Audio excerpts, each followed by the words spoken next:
So let's actually take a look on the numbers, guys. Is it better or is it worse than the F-16D and F-16C on the terms of engine and performance and everything? Let's actually compare the SUFA to some of the other F-16 to see what it is like. The main thing, guys, that I wanted to show is actually the engine thrust, because this is the first F-16 in the game coming from the block, 25 onwards, so the C's and D's, right, that uses a Pratt & Whitney engine. And I would like to show to you guys that Gaijin is hiding a better F-16 than the Block 50 from the US. So let's get going, guys. So let's talk about these. So we're actually going to use the War Thunder real-time information, obviously. The first thing that I wanted to show is the actual engine power. So the thrust, of course, is coming from a Block 52 F-16 with the SUFA. So it uses a Pratt & Whitney engine instead of the good old General Electric, right? So I decided to show the differences between the GE engines and the actual Pratt & Whitney ones.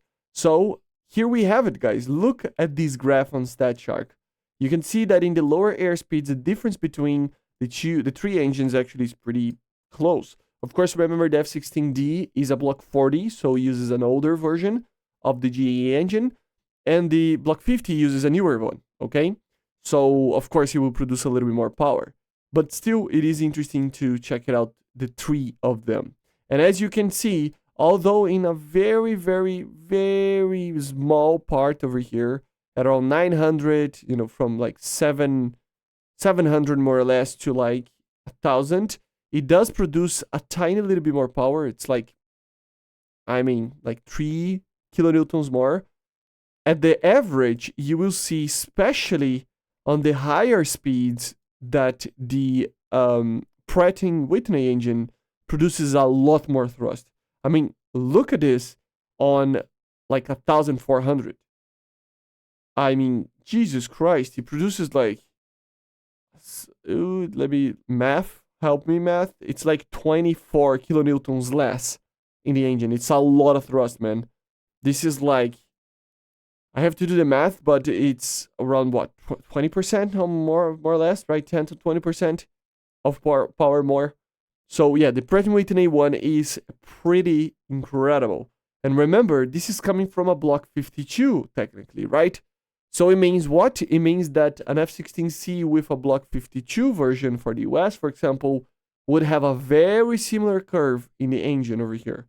The problem with the SUFA, guys, obviously, is the turn performance. So we're going to take a look on the time to speed first, just to see that, the F-16D and F-16I, they will have a problem.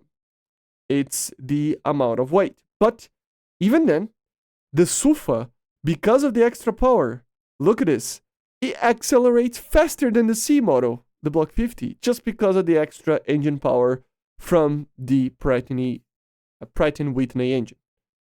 So it's actually pretty incredible to see this. I mean, look at this. This is it's not a big change, but remember, the SUFA is a lot heavier. It has a lot more drag than the Block 50.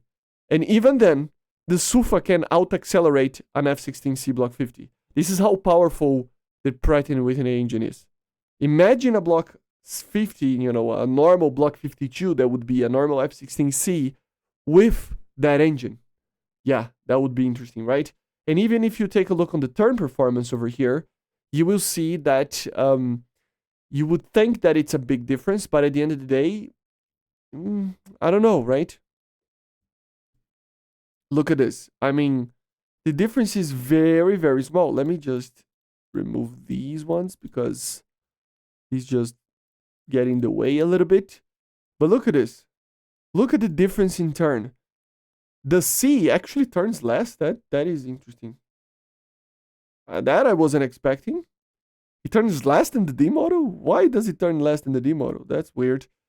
It's a very minimal change, but still. And look at the SUFA. The SUFA is better, man. So I will probably do a video comparing the three in a dogfight, okay? But yeah, the SUFA is not as bad as you think. It's not as bad as you think. I thought it was better, worse than this. But it's mainly due to two reasons. One of them, obviously, guys, the engine. The engine is, it's there.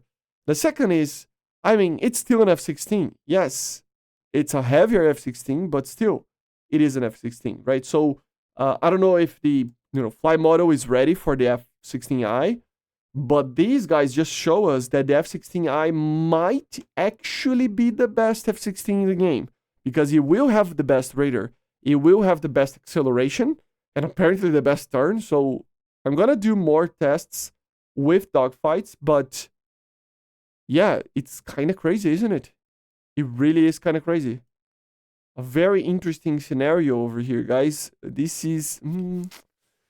yeah, the SUFA is gonna be amazing, probably, I think. So, yeah, guys, the SUFA isn't as bad as you think. Yes, it's a heavy boy, guys, but it is not as heavy as you think, because, I mean, think about it. This will have the best APG-68 in the game.